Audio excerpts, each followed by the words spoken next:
Good news, Hyderabad ORR కి అతి చేరువలో విల్లాస్ APR ప్రాజెక్ట్స్. అందరికీ నమస్కారం. నేను మీ రేవంత్.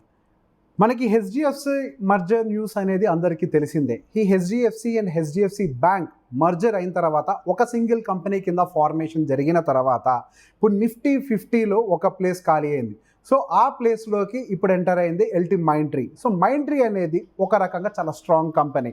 సో ఇప్పుడు ఆ మైంట్రీ అనే కంపెనీ ఇప్పుడు నిఫ్టీ 50లోకి HDFC ప్లేస్లో రీప్లేస్ అవ్వటం అనేది జరిగింది.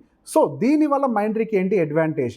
అండ్ ఇప్పుడు చాలా వరకు మనం మ్యూచువల్ ఫండ్స్లో చూసినట్లయితే ఇండెక్స్ బేస్డ్ మ్యూచువల్ ఫండ్స్ ఉంటాయి, లార్జ్ క్యాప్ మ్యూచువల్ ఫండ్స్ ఉంటాయి, ఇట్లా రకరకాల మ్యూచువల్ ఫండ్స్ ఉంటూ ఉంటాయి.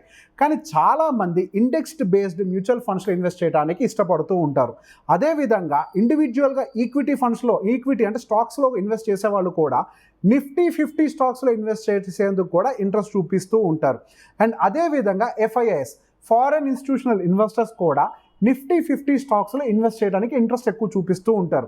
సో హవెవర్ మైంట్రీ అనేది ఒక స్ట్రాంగ్ కంపెనీ అయినప్పటికీ ఇప్పుడు నిఫ్టీ 50లో దానికి ప్లేస్ దొరకటం వల్ల కొంతవరకు ఫండ్స్ ఇన్ఫ్లో అనేది పెరగడానికి అవకాశం ఉంది. అది ఒకేసారి జరుగుతుంది అని చెప్పము. అండ్ హవెవర్ ఈ HDFC and HDFC bank merger కొంతవరకు క్లియర్ అయిన తర్వాత వాటి యొక్క వెయిటేజ్ అనేది ఒకసారి కొంచెం క్లియర్ అయిన తర్వాత మైంట్రీకి కొంత అడ్వాంటేజ్ వచ్చే అవకాశం ఉంది.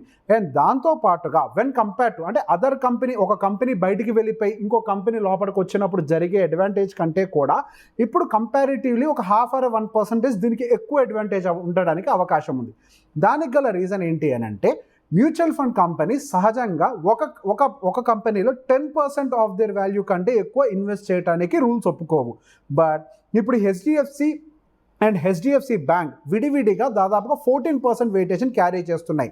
సో మ్యూచువల్ ఫండ్ కంపెనీస్ కూడా రెండిట్లో కలిపి ఒక 14% వెయిటేషన్ క్యారీ చేస్తూ ఉన్నాయి.